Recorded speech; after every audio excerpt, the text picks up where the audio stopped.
Hello and welcome back to ToryTalks. So since you last saw me, some things have happened. I lost the footage of what I did recently, but this is our new character, Mallow. He's joined us, and he is a frog, we think. His guardian is Frogfucius, and Frogfucius has given him a coin to go buy something, but Croco has stolen it from him. So we're chasing Croco down. And actually right here, I wish you guys had seen it. It was a really cool thing where I got a invincibility star and just knocked the crap out of everything that came after me. So there's Croco. Got to chase him down. But today I want to talk about Robert Maynard Hutchins. Hutchins was the Dean of Yale Law. He was the president of the University of Chicago, and he's kind of a really big mind in terms of the history of pedagogy, the history of education, figuring out how to do higher education especially, but also just education in general. He had some really specific ways of thinking that might actually seem kind of abrasive to us today. When he was at U of Chicago, he had this curriculum that he really wanted. See, there he goes. You got to sneak up behind him. He had this curriculum that he wanted to put together that was based very heavily on Thomism and Aristotelianism, and he wanted to get rid of all the things that he didn't see as necessary to the educative process, fraternities and sports, and getting field trips, like these sorts of things. He didn't think that they were important when it came to higher education. He wanted people to be in the classroom, reading great books, and getting what he called a liberal education. One of his seminal texts is called The Higher Education in America, and it's basically his kind of tone about how he thinks that higher education should be done. And one of the big examples he uses from it is he talks about becoming a lawyer.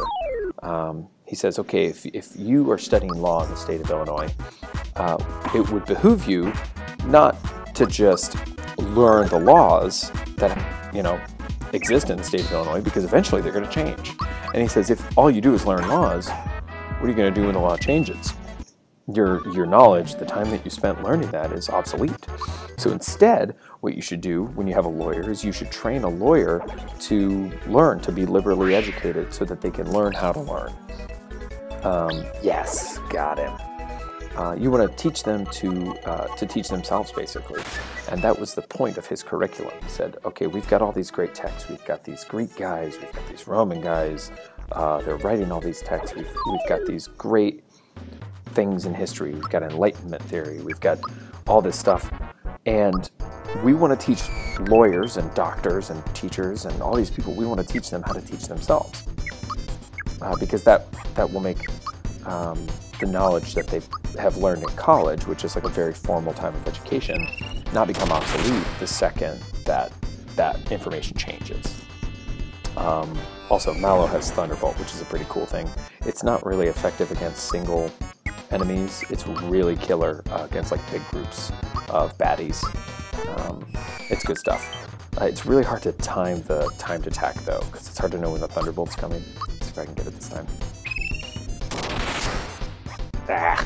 Well, so anyway, this was why he was kind of unpopular in some aspects, because Hutchins, he had this big curriculum change that he wanted to implement, but it was changed, or it was rejected by the faculty. They didn't want to have anything to do with it. He, as the president of U of Chicago, they used to be a part of the Big Ten. They had a football team, they had athletics, and he got rid of the football team. He pulled him out of the Big Ten because he said, this isn't part of what I want my higher education to look like. And it was a somewhat controversial decision at the time. Oh, there goes Mallow. So I didn't know before I read this that U of Chicago had a football team. It's kind of weird to think about because, I had a history professor in college who went to University of Chicago, and you kind of think of it as this like sort of bookish, dark, erudite place where everybody's just kind of like super focused on reading and law and history and all of these things. You don't go, I'm going to U of Chicago to get a free ride to play basketball. Doesn't really have that kind of reputation. You don't turn to the NCAA tournament and see University of Chicago playing the Kansas Jayhawks or something. So his philosophy is really important, and it's a text that we studied pretty in depth when I was in class reading about Hutchins.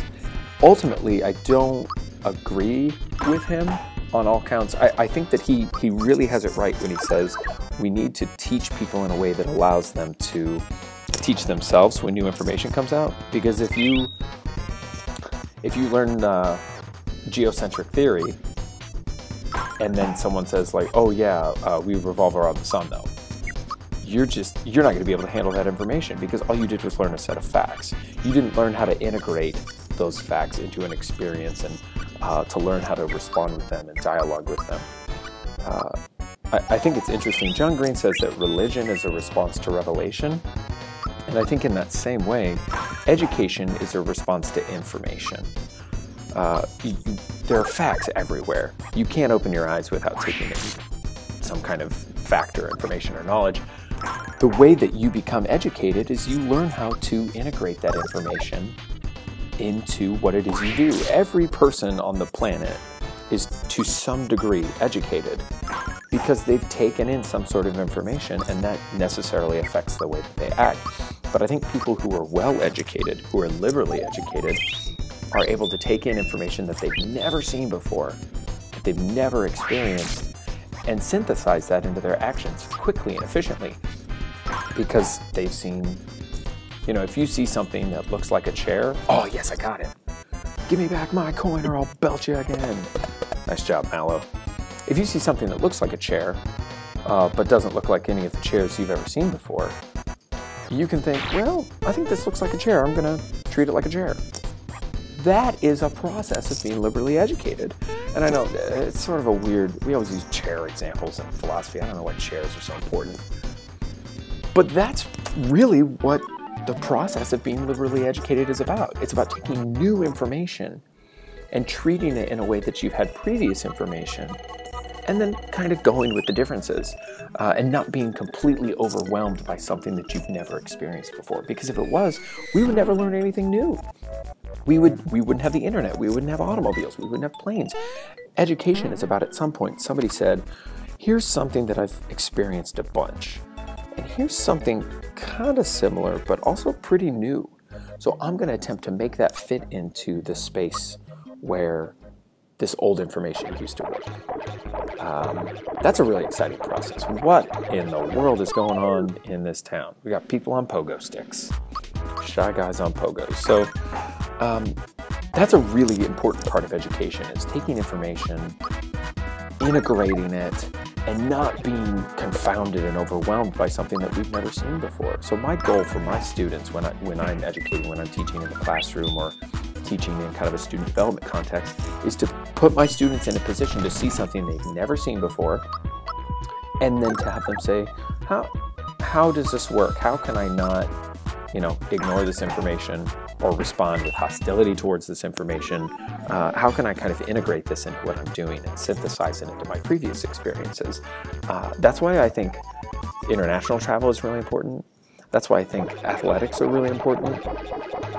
Everyone seems suspicious because they are ways of facilitating that process of creating opportunities for new information and then letting the individual practice doing something with that. We don't send people overseas just for kicks and giggles. People go overseas because they want to experience new things, and there's an exciting process in, walking the streets of Ongole, India, which is this kind of suburban, it's like halfway between, it's like not a neighborhood, but it's not a city, but it's like streets, and there's markets everywhere, and there's vendors all over the place. Have this wallet back. Oh, flower tab, that's good stuff. That helps me increase the number of flower points I have. It's this really wacky, crazy place. Fight me! There we go. And I had never seen anything like it before in my entire life. And it was so overwhelming at first. But I had been put in a good position to learn how to respond to that new environment because I had really good educators. I had great people who said to me, put yourself in new places and learn how to put all these things together. So I ended up really enjoying my time in Ongole, even though India, the time that I spent in India when I was there was really hard. It's a different place, but Ongole was just fascinating because I got to the point where I said, you know what, I want to try and get out there. And I went to this really cool like corner food place, and they give you I don't even know what it's called. It was like vegetables on it's like a flat bread, and you put vegetables. It was just crazy, and it was new food, but I could eat it and enjoy it and like try new things. And I think that is education. John Dewey, I think, would be very much in favor of that sort of experience. Now, we can talk about him later, but John Dewey was really in favor of education as a thing that you do, as a thing that happens almost, not as information that you take in, but as information that becomes a part of what you're doing and thinking about. Like this is a very sort of integrative idea. It's really exciting stuff, and I think that's what Hutchins misses. I think that by getting rid of athletics, he said, I don't think this is an important part of the educative process. So anyway, that's the end of that. We'll see you later on Tory Talks.